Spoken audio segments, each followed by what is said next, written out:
अस्सलाम वालेकुम दोस्तों, ये जरा असां सामने बैठे हाँ, ये माड़ी कारनी फैमिली है, बच्ची है मेरी। ते जरा ये वाक़या होया सा पहले दिन तो इस जरा ना बच्ची मेरी जो भी सच है सा ये पुलिस नूं दस्या था। ते पुलिस जरा ना इसकी मारिया कुटिया कि जड़ी गल तू दसनी है ये सब झूठ है, ये सच नहीं। इसकी इतना एक मारिया ने 8 सोटियां इसने बनदियां ने पुलिस वालियां। ते ये गल हुई बेटा, तू सच दस्या था पुलिस वालें गी? जी सारा सच दस्या था। ते उन्हें क्या आख्या? उन्हें आख्या तू झूठ मारनी है। झूठ मारनी है, सच की दबाया गया और असा की डराया धमकाया ने कि तुहानी बच्ची जड़ी है ये थाने में बंद कर सा। कोई केस अग्गे नहीं होने लगा, डराई धमकाई। कोई तुसाने खिलाफ कार्रवाई नहीं होनी, किसी किस्म का कोई मामला नहीं। तो असा गरीब लोग से असा डरी गए हाँ। पुलिस ने प्रेशर भी अच्छी है। तो इस वास्ते शुक्रगुजार हैं असा DC साहब कोटली ने जिन्हें असा दाद रसी की थी और साड़ी सपोर्ट की थी। ते असा ना केस तां ओपन है ते पर्चा कट्टन है ते असा ने कोई जड़ा ना सपोर्ट हुई। उसने तो बाद जड़ा ना असा रिक्वेस्ट करने सारे भरावां की कि साड़ी तुसां सपोर्ट करो, इस मामले में मदद करो। जड़ा उन्हें कोई तो उन्हें दरिंदियां साढ़े नाल ज्यादती की, कोई पुलिस ज्यादती की। पुलिस ने सख्त कार्रवाई होनी चाहिए उन्होंने नाल। उन्हें की इस चीज़ की इबरत होनी चाहिए कि गरीबों की किस तरह दबाई ना आ।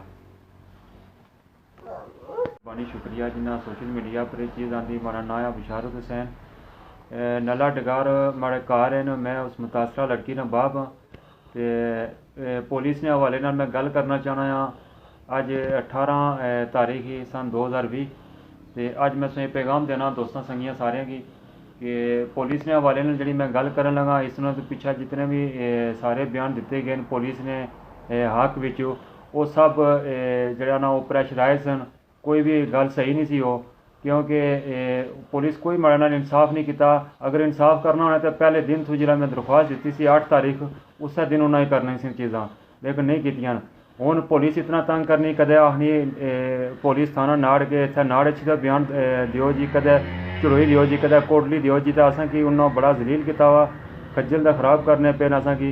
तो कोई इंसाफ नहीं मिलिया। अगर कोई साढ़े हक विच किसी गल की सरकारी पुलिस ने हवाले नाल तो वो DC साहब हैं कोटली दे, उन्होंने साढ़े हक विच असां नी सपोर्ट की। तो अल्लाह पाक उन्होंने की इस चीज़ ना अजर देन। तो बाकी जड़ियाँ जितनियाँ भी वो पहले जड़ियाँ लाइयां ना पुलिस ने हवाले नाल वो सब झूठियां न। तो अज जी मैं गल करना हल्फन सच आ कि यह असा बरकत साहब जड़े गए सन नलै, उन्होंने नोटिस भी सारिया चीज़ां सन लेकिन उन्होंने दबाने की कोशिश की।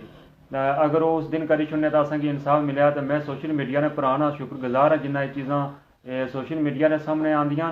तो अज मैं उन्होंने रिक्वेस्ट करना कि प्लीज़ भरोसा मेहरबानी करो और इस चीज़ ने पर माड़ी मदद करो, प्लीज़ थोड़ी मेहरबानी होती। और जरा थाना नाड़ वाले पुलिस या ना इन्हें की मतलब किया जाए, इन्हें कोई इंसाफ नहीं किया।